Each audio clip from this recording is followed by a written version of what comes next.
ഒരു വ്യക്തിക്ക് 10,50,000 രൂപയ്ക്ക് ഇത് കൊടുക്കാവുന്നതാണ് എന്നുള്ള മേയറുടെ മുൻകൂർ അനുമതി പ്രകാരം അത് കൊടുത്തു എന്നാണ് പറയുന്നത്. ആ മുൻകൂർ അനുമതി 23/10/2025, അതായത് തിരുവനന്തപുരം നഗരസഭയുടെ കഴിഞ്ഞ കൗൺസിലിന്റെ ഏറ്റവും അവസാനത്തെ കൗൺസിലിൽ പാസ്സാക്കി എന്നുമാണ് രേഖകൾ പ്രകാരം കാണിക്കുന്നത്. ഇത് എഞ്ചിനീയറിംഗ് വിഭാഗത്തിന് എങ്ങനെയാണ് തിരുവനന്തപുരം നഗരസഭയുടെ ഒരു ആസ്തി ലേലത്തിൽ വയ്ക്കാനുള്ള അധികാരം കിട്ടിയത് എന്നുള്ളതാണ്. അന്നത്തെ ബഹുമാനപ്പെട്ട മേയർ ഉൾപ്പെടെ 5 വ്യക്തികൾ 5 മണിക്കകത്ത് 1 മണിക്കൂറിനകത്ത് ഈ കുറിപ്പ് അനുവാദം നൽകിക്കൊണ്ട് കുറിച്ചിരിക്കുകയാണ്. തീർച്ചയായിട്ടും ഇതിൽ മാത്രം ഒതുങ്ങുന്ന ഒരു കാര്യമാണോ എന്നുള്ള സംശയം നമുക്കുണ്ട്. സ്മാർട്ടൊക്കെ ഇംപ്ലിമെന്റ് ചെയ്തതിന് ശേഷം ഈ ഫിസിക്കൽ ഫയൽ വഴി തന്നെ ഈ ചുരുങ്ങിയ സമയത്തിനകത്ത് നടത്തിയിരിക്കുന്നു എന്ന് പറയുമ്പോൾ അതിൻ്റെ പിറകിലുള്ള ഉദ്ദേശ ലക്ഷ്യം സ്വാഭാവികമായിട്ട് സംശയാസ്പദമാണ്. അതുകൊണ്ട് എത്രയും പെട്ടെന്ന് നമ്മുടെ കോർപ്പറേഷന് കീഴിലുള്ള അസറ്റുകളെ കുറിച്ച്, ഈ വസ്തുക്കളെ കുറിച്ച്, അതോടൊപ്പം ഇവിടെ ജോലി ചെയ്യുന്ന ആളുകളെ കുറിച്ച് ഒരു വൈറ്റ് പേപ്പർ തന്നെ സർക്കാർ ഇറക്കുകയാണെങ്കിൽ നല്ലതായിരിക്കും. ഒരു മഞ്ഞുമലയുടെ അറ്റം മാത്രമായിരിക്കാം. ഇതിൻ്റെ താഴോട്ട് പോകും തോറും വളരെ വലിയ ഇത്തരത്തിലുള്ള സൂചനകളും അല്ലെങ്കിൽ ഒക്കെ തന്നെ നമുക്ക് കാണാൻ സാധിക്കുമെന്നാണ് ഇതിൽ നിന്ന് നമുക്ക് മനസ്സിലാക്കാൻ കഴിയുന്നത്. നമസ്കാരം. തിരുവനന്തപുരം നഗരസഭാ മേയർ VV രാജേഷ് ഇക്കഴിഞ്ഞ ദിവസം മുൻ മേയർ ആര്യ രാജേന്ദ്രനെതിരെ ഒരു ക്രമക്കേടുമായി ബന്ധപ്പെട്ടുള്ള അന്വേഷണത്തിന് ഉത്തരവിട്ടു എന്നുള്ളൊരു വാർത്ത പുറത്തു വന്നിരുന്നു. ഇതിൻ്റെ യാഥാർത്ഥ്യം എന്താണ്?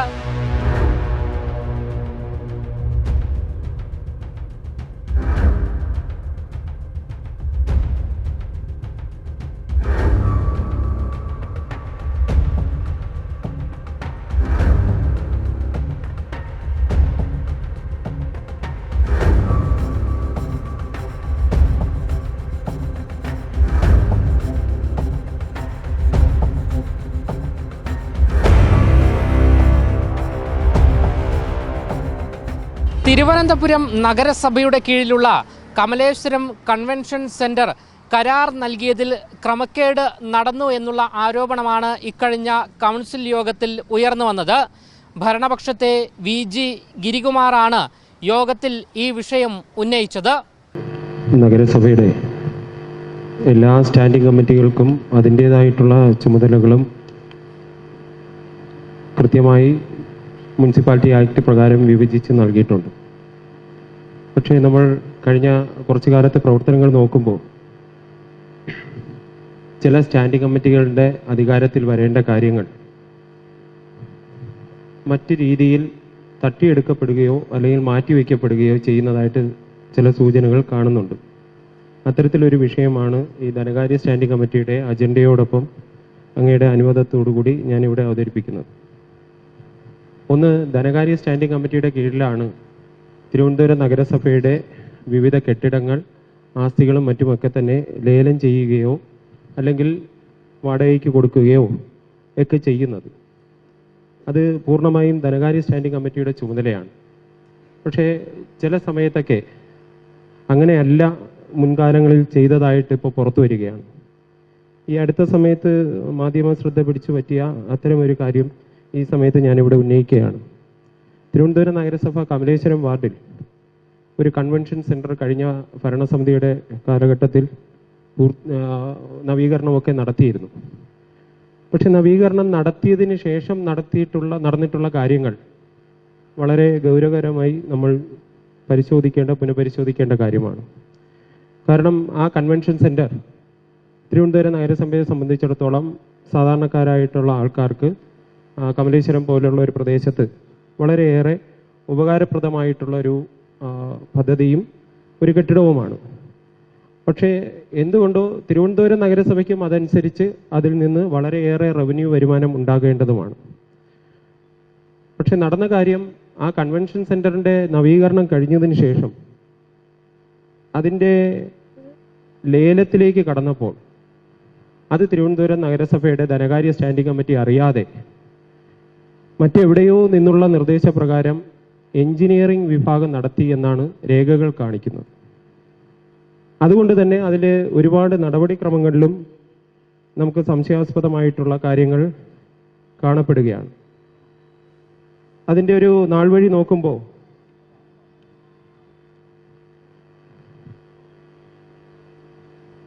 കമലേശ്വരത്ത്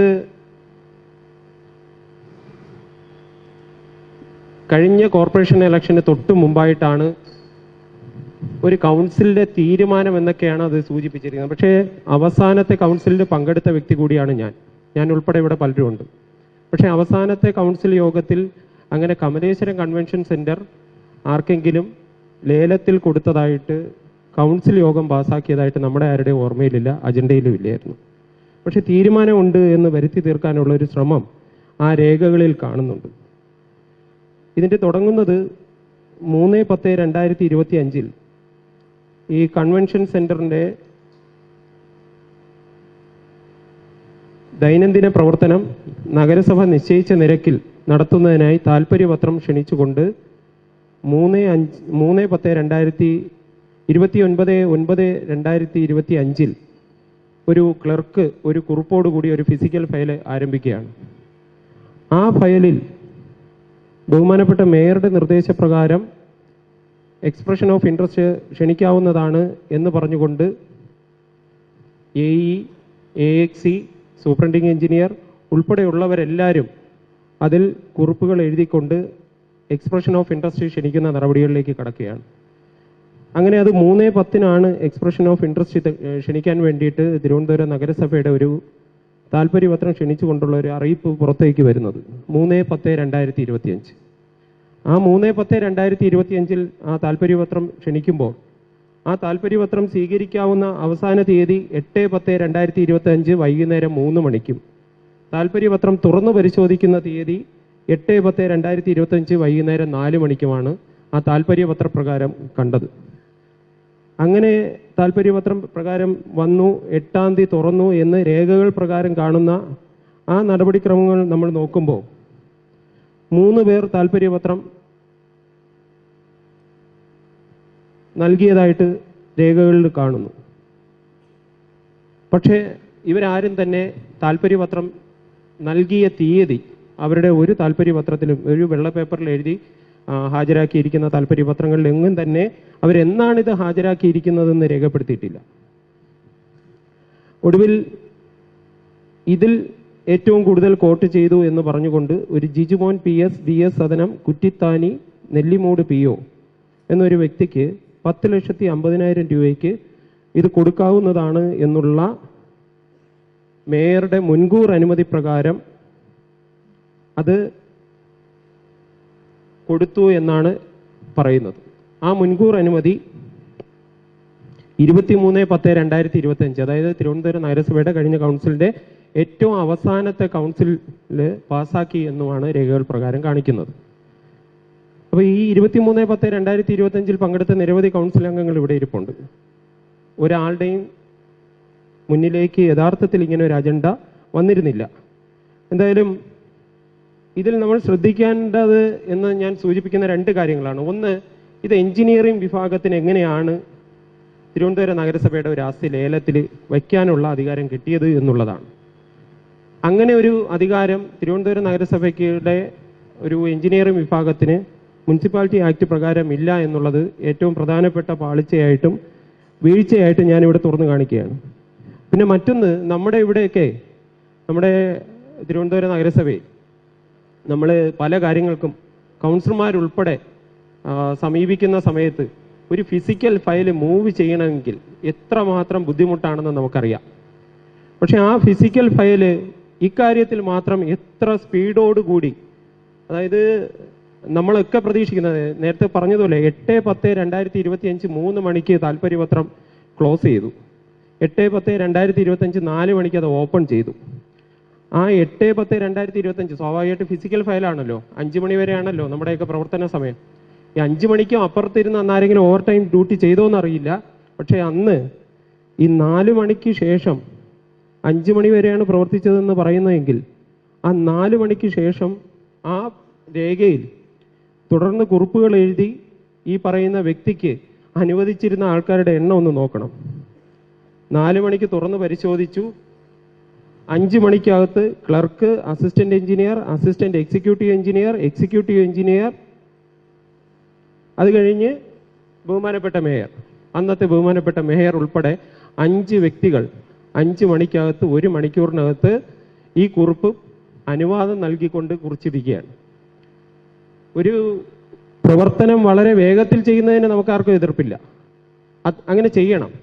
പക്ഷേ ഇവിടെ തിരുവനന്തപുരം നഗരസഭയിലെന്ന് മാത്രമല്ല, പലപ്പോഴും സർക്കാർ സ്ഥാപനങ്ങളിലൊക്കെ തന്നെ നമ്മൾ കേൾക്കുന്ന ഏറ്റവും വലിയ പേരുദോഷം ഒരു ഫയൽ നീക്കുന്നതിനുള്ള ബുദ്ധിമുട്ടാണ്. നമ്മൾ കൗൺസിലർമാർ കഴിഞ്ഞ തവണയൊക്കെ ഒരു കത്ത് കൊണ്ട് മേയർ സെക്ഷനിലോ അല്ലെങ്കിൽ മറ്റേതെങ്കിലും ഒരു ഇത് കൊടുത്തു കഴിഞ്ഞാൽ അത് പിന്നെ എത്ര ദിവസം കഴിഞ്ഞിട്ടാണ് അതിനൊരു നമ്പർ ഇടുന്നത്, തൊട്ടടുത്ത ഫയലിലേക്ക് പോകുന്നത് അല്ലെങ്കിൽ തൊട്ടടുത്ത മേശപ്പുറത്തേക്ക് പോകുന്നതെന്നൊക്കെ ഈ ഇരിക്കുന്ന പലരും അനുഭവിച്ചിട്ടുള്ളതാണ്. പക്ഷേ ഈ ഒരു മാത്രം വളരെ പെട്ടെന്ന് 29/10 ഒരു ഫിസിക്കൽ ഫയൽ ഓപ്പൺ ചെയ്ത് കേവലം 3 ദിവസം കഴിഞ്ഞ് 3-ാം തീയതി താല്പര്യപത്രം ക്ഷണിക്കുന്നു. 5 ദിവസത്തെ ചെറിയ സമയത്തിനുള്ളിൽ താല്പര്യപത്രം സ്വീകരിക്കുന്നു. 8-ാം തീയതി ആ താല്പര്യപത്രം ഓപ്പൺ ചെയ്ത് 1 മണിക്കൂറിനകത്തും 5 വ്യക്തികൾ ചേർന്നിട്ട് ഇതങ്ങ് കൊടുക്കുകയാണ്. ആ സ്ഥലത്തിൻ്റെ എത്രമാത്രം വരുമാനം ഉണ്ടാകുമെന്നോ ആ വരുമാനത്തിന് അനുസരിച്ചിട്ടാണോ ഈ താല്പര്യപത്രം നൽകിയിരിക്കുന്നതെന്നോ ഒന്നും തന്നെ ഈ രേഖകൾ പ്രകാരം കാണുന്നില്ല. സ്വാഭാവികമായിട്ട് ഒരു താല്പര്യപത്രം ക്ഷണിക്കുമ്പോൾ നമ്മളൊക്കെ മനസ്സിലാക്കുന്നത് അതിനൊരു ഇത്ര രൂപയെങ്കിലും നമ്മൾ ഒരു ബേസായിട്ട് കണക്കാക്കും. ഇത്ര രൂപയിൽ നിന്ന് നമുക്ക് ആരംഭിക്കാം, ഇത്ര രൂപ വരുമാനമുണ്ട്, പ്രതീക്ഷിത വരുമാനം ഇത്രയാണ്, അപ്പോൾ അതിൽ നിന്ന് നമുക്ക് ആരംഭിക്കാമെന്നുണ്ട്. പക്ഷേ ഈ താല്പര്യപത്രത്തിൽ എങ്ങും തന്നെ പറയുന്നില്ല. മാത്രമല്ല ഈ താല്പര്യപത്രത്തിൽ തന്നെ ഒരുപാട് അപകടങ്ങളുണ്ട്. നഗരസഭ നിശ്ചയിച്ചിട്ടുള്ള ചുവടെ പറയുന്ന നിരക്ക് മാത്രമേ പൊതുജനങ്ങളിൽ നിന്നും കൺവെൻഷൻ സെന്ററിന് ഈടാക്കാൻ പാടുള്ളൂ എന്നാണ് ആ താല്പര്യപത്രത്തിൽ പറയുന്നത്. പക്ഷേ ആ താല്പര്യപത്രത്തിൽ എവിടെയും തന്നെ നഗരസഭ നിശ്ചയിച്ച നിരക്ക് കാണിച്ചിട്ടില്ല. അപ്പോൾ എത്ര രൂപയ്ക്ക് അയാൾ കൊടുക്കാനോ ഈ താല്പര്യപത്രം സ്വീകരിച്ച ഒരു വ്യക്തിക്ക് കിട്ടിക്കഴിഞ്ഞാൽ അയാൾക്ക് പറയുന്നുണ്ടെങ്കിലും നഗരസഭ നിശ്ചയിക്കുന്ന നിരക്കെന്ന് പറയുന്നുണ്ടെങ്കിലും ആ നിരക്ക് കാണിക്കാത്തത് കൊണ്ട് തന്നെ അയാൾക്ക് ഇഷ്ടമുള്ള രീതിയിൽ അത് കൈകാര്യം ചെയ്യാനുള്ള അനന്തമായ സാധ്യതകളും കൂടി ഈ ഫിസിക്കൽ ഫയലിലൂടെ നടത്തിയിരിക്കുകയാണ്. നമ്മൾ കെ സ്മാർട്ട്, കെയറയിൽ അല്ലെങ്കിൽ ഇങ്ങനെ ഓരോ എല്ലാത്തിനും കെ ചേർത്ത് പറയുകയൊക്കെ ചെയ്ത് കെ സ്മാർട്ടൊക്കെ ഇംപ്ലിമെൻറ്റ് ചെയ്തതിന് ശേഷം ഈ ഫിസിക്കൽ ഫയൽ വഴി തന്നെ ഈ ചുരുങ്ങിയ സമയത്തിനകത്ത് നടത്തിയിരിക്കുന്നു എന്ന് പറയുമ്പോൾ അതിൻ്റെ പിറകിലുള്ള ഉദ്ദേശ ലക്ഷ്യം സ്വാഭാവികമായിട്ട് സംശയാസ്പദമാണ്. ഇത് കൃത്യമായി പരിശോധിക്കേണ്ടതാണ്. മാത്രമല്ല ഇതിനൊരു എഗ്രിമെൻ്റ് വെച്ചു. താല്പര്യപത്രം ക്ഷണിച്ചപ്പോൾ പറഞ്ഞിരുന്നത് കമലേശ്വരം കമ്മ്യൂണിറ്റി സെൻറ്റർ 3 വർഷത്തെ പരിപാലനം ഉൾപ്പെടെ എന്ന് പറഞ്ഞ് താല്പര്യപത്രം ക്ഷണിച്ചിട്ട് അതിൻ്റെ എഗ്രിമെൻ്റ് വെച്ചപ്പോഴത്തേക്കും തിരുവനന്തപുരം നഗരസഭ 5 വർഷത്തേക്ക് അയാൾക്ക് കൊടുത്തിരിക്കുകയാണ്. 3 വർഷത്തേക്ക് താല്പര്യപത്രം ക്ഷണിച്ച് 5 വർഷത്തേക്ക് എഗ്രിമെൻ്റ് എഴുതുന്ന അത്രയേറെ ഉത്സാഹവും അത്രയേറെ താല്പര്യവും നമ്മൾ ഈ പ്രവർത്തനത്തിൽ കാണുകയാണ്. അപ്പോൾ ഈ പ്രവർത്തനം പൂർണ്ണമായിട്ടും നമുക്ക് ദുരൂഹമായിട്ടാണ് തോന്നുന്നത്. മാത്രമല്ല അതിനേക്കാളും മറ്റൊരു പ്രധാനപ്പെട്ട കാര്യം, ഈ എഗ്രിമെൻ്റ് വച്ചിരിക്കുന്നത് ഒക്ടോബർ മാസം 31-ാം തീയതി. 31/10/2025 ഈ എഗ്രിമെൻ്റ് വച്ചിരിക്കുന്ന ആ വ്യക്തി ജിജുമോൻ സ്വാഭാവികമായിട്ട് 1 വർഷത്തെ പൈസ അടയ്ക്കണ്ടേ? അയാൾ 1 വർഷത്തെ പൈസ അടച്ചിട്ടുമില്ല. അതിൻ്റെ പകുതി പൈസ മാത്രം അടച്ചുകൊണ്ടാണ് ഇന്നും പ്രവർത്തിച്ചു കൊണ്ടിരിക്കുന്നത്. അപ്പോൾ ഇങ്ങനെ അടിമുടി നമ്മുടെ നഗരസഭയുടെ പ്രധാനപ്പെട്ട ഒരു ആസ്തിയുടെ വരേണ്ട റവന്യൂ വരുമാനം തടസ്സപ്പെടുത്തുന്ന രീതിയിലും അത് തട്ടിമാറ്റുന്ന അല്ലെങ്കിൽ അത് ഒരു സ്റ്റാൻഡിംഗ് കമ്മിറ്റിയുടെ അധികാരത്തെ തന്നെ ദുർബലപ്പെടുത്തിക്കൊണ്ടുള്ള തീരുമാനം, താല്പര്യപത്രം ക്ഷണിച്ചതിലുള്ള അപാകത, താല്പര്യപത്രം തുറന്ന് അതിൽ ഒരു ദിവസം ഏത് തീയതിയിലാണ് താല്പര്യപത്രം സമർപ്പിച്ചിരിക്കുന്നുള്ളത് പോലും രേഖപ്പെടുത്താത്ത താല്പര്യപത്രങ്ങൾ സ്വീകരിച്ചിരിക്കുന്നു. താല്പര്യപത്രം ക്ഷണിച്ച സമയത്ത് അതിനൊരു ബേസ് വാല്യൂ നിശ്ചയിച്ചിട്ടില്ല. ഇങ്ങനെയൊക്കെ ഉള്ള നിരവധി അപാകതകളുള്ള ഒരു ഫയൽ വഴിയാണ് ഈ വ്യക്തിക്ക് ഇത് കൊടുത്തിരിക്കുന്നത്. ആ കൺവെൻഷൻ സെൻറ്റർ ഇന്ന് അതിൻ്റെ ചുറ്റുമുള്ള കൗൺസിലർമാർക്ക് ഒരുപക്ഷെ അറിയായിരിക്കും. എല്ലാ ദിവസവും അവിടെ എന്തെങ്കിലുമൊക്കെ ചടങ്ങുകൾ, വിവാഹ ചടങ്ങുകൾ, റിസപ്ഷൻ അല്ലെങ്കിൽ മറ്റ് പൊതുയോഗങ്ങൾ ഇങ്ങനെയൊക്കെ നടക്കുന്ന ഒരു സ്ഥലമാണ്. ഒരു ദിവസം 25,000 രൂപയാണ് ആ AC ഹാളിന് നമ്മൾ നിശ്ചയിച്ച തിരുവനന്തപുരം നഗരസഭ നിശ്ചയിച്ചിരിക്കുന്ന നിരക്ക്. അതിനാണോ കൊടുക്കുന്നതെന്ന് നമുക്കാർക്കും അറിയില്ല. 25,000 രൂപ വെച്ചിട്ട് നമ്മൾ 10 ദിവസം ആയാൽ തന്നെ അങ്ങനെ ഒരു 1-2 മാസം ചെയ്യുമ്പോൾ തന്നെ ഇയാൾ പറഞ്ഞിരിക്കുന്ന തുകയുടെ എത്രയോ ഇരട്ടി അയാൾക്ക് കിട്ടുകയാണ്. ഇത് തുടക്കം മുതൽ ഇതിൻ്റെ തുക നിശ്ചയിക്കുന്ന തീയതി മുതൽ, ഇതിന് താല്പര്യപത്രം ക്ഷണിച്ചത് മുതൽ ഇതിൽ അടിമുടി മറ്റെന്തിൻ്റെയൊക്കെ സൂചനകൾ, എന്തിൻ്റെയൊക്കെ സ്വാധീനങ്ങളുടെ, ചില പക്ഷപാതങ്ങളുടെ ഒക്കെ തന്നെ കൃത്യമായ സൂചനകൾ ഈ ഫയലിലൂടെ കാണാൻ കഴിയുകയാണ്. അപ്പോൾ അതുകൊണ്ട് തന്നെ ബഹുമാനപ്പെട്ട മേയറോട് ഞാൻ സൂചിപ്പിക്കുന്നത്, ഇതുപോലെ അതാത് സ്റ്റാൻഡിംഗ് കമ്മിറ്റികളുടെ അധികാരങ്ങൾ അവർക്ക് നിലനിർത്തുകയും തിരുവനന്തപുരം നഗരസഭയ്ക്ക് വരേണ്ട റവന്യൂ വരുമാനം ഒരല്പം പോലും നഷ്ടപ്പെടാതെ കൃത്യമായി നഗരസഭയിൽ എത്തുന്ന രീതിയിലേക്ക് നമ്മുടെ പ്രവർത്തനങ്ങൾ സൂക്ഷ്മമായി വിലയിരുത്തേണ്ടതുണ്ട്. ഇത്തരത്തിൽ നിരവധി കാര്യങ്ങൾ കാണുമായിരിക്കും. നമ്മുടെ ശ്രദ്ധയിലേക്ക് വന്ന ഒരു കൺവെൻഷൻ സെന്ററിന്റെ മാത്രം കാര്യമാണിത്. ഇത് ഒരുപക്ഷെ നമ്മൾ ഒരു ആലങ്കാരികമായിട്ട് പറയുന്നത് പോലെ ഒരു മഞ്ഞുമലയുടെ അറ്റം മാത്രമായിരിക്കാം. ഇതിൻ്റെ താഴോട്ട് പോകും തോറും വളരെ വലിയ ഇത്തരത്തിലുള്ള സൂചനകളും അല്ലെങ്കിൽ ഒക്കെ തന്നെ നമുക്ക് കാണാൻ സാധിക്കുമെന്നാണ് ഇതിൽ നിന്ന് നമുക്ക് മനസ്സിലാക്കാൻ കഴിയുന്നത്. അതുകൊണ്ട് തന്നെ ഈ ഉറപ്പായിട്ടും ഇപ്പോൾ നമ്മൾ നൽകിയിരിക്കുന്ന കരാർ അടിയന്തരമായിട്ട് ക്യാൻസൽ ചെയ്തു തിരുവനന്തപുരം നഗരസഭയിൽ യഥാർത്ഥ റവന്യൂ വരുമാനം എത്തിക്കുന്ന രീതിയിലേക്ക് നടപടികൾ സ്വീകരിക്കണമെന്നും ബഹുമാനപ്പെട്ട കൗൺസിലിൽ ബഹുമാനപ്പെട്ട മേയർ മുമ്പാകെ ഈ അവസരത്തിൽ ഞാൻ നഗരസഭയുടെ റവന്യൂ വരുമാനം വർദ്ധിപ്പിക്കുന്നതിന് വേണ്ട നടപടികളിലേക്കും കടക്കണമെന്ന് ആവശ്യപ്പെടുകയാണ്. ധനകാര്യ സ്ഥിരം സമിതിയെ മറികടന്ന് എഞ്ചിനീയറിംഗ് വിഭാഗം വഴി കരാർ നൽകിയത് ദുരൂഹമാണ് എന്നാണ് ഗിരികുമാർ ആരോപണമുന്നയിച്ചത്. കഴിഞ്ഞ ഭരണസമിതി നടത്തിയ അഴിമതിയുടെ ഒരറ്റം മാത്രമാണിത്. ഇത് സംബന്ധിച്ച പേപ്പർ ഫയൽ മണിക്കൂറിനുള്ളിൽ 5 ഉദ്യോഗസ്ഥർ കണ്ട് തീരുമാനമെടുത്തു. എന്നാൽ സെക്രട്ടറി കണ്ടിട്ടുമില്ല. കോർപ്പറേഷന്റെ ആസ്തികൾ ലേലം ചെയ്യേണ്ടതും കരാർ നൽകേണ്ടതും ധനകാര്യ സ്ഥിരം സമിതിയാണ്. കഴിഞ്ഞ ഭരണസമിതിയുടെ കാലത്ത് ധനകാര്യ സ്ഥിരം സമിതിയിൽ ഭൂരിപക്ഷവും BJP അംഗങ്ങളായിരുന്നു. ഇത് മനസ്സിലാക്കിയാണ് വളഞ്ഞ വഴിയിൽ എഞ്ചിനീയറിംഗ് വിഭാഗത്തെ ഉപയോഗിച്ച് ആര്യ തീരുമാനം നടപ്പിലാക്കിയത് എന്നും ഗിരികുമാർ ആരോപണമുന്നയിച്ചിരിക്കുകയാണ്. ഇതിന് പിന്നാലെയാണ് മേയർ അന്വേഷണത്തിന് ഉത്തരവിട്ടു എന്നുള്ളൊരു വാർത്ത പുറത്തു വന്നത്. എന്നാൽ മേയർ അന്വേഷണത്തിന് നിലവിലിപ്പോൾ ഉത്തരവിട്ടിട്ടില്ല എന്നുള്ള റിപ്പോർട്ടാണ് നമുക്ക് ലഭിക്കുന്നത്.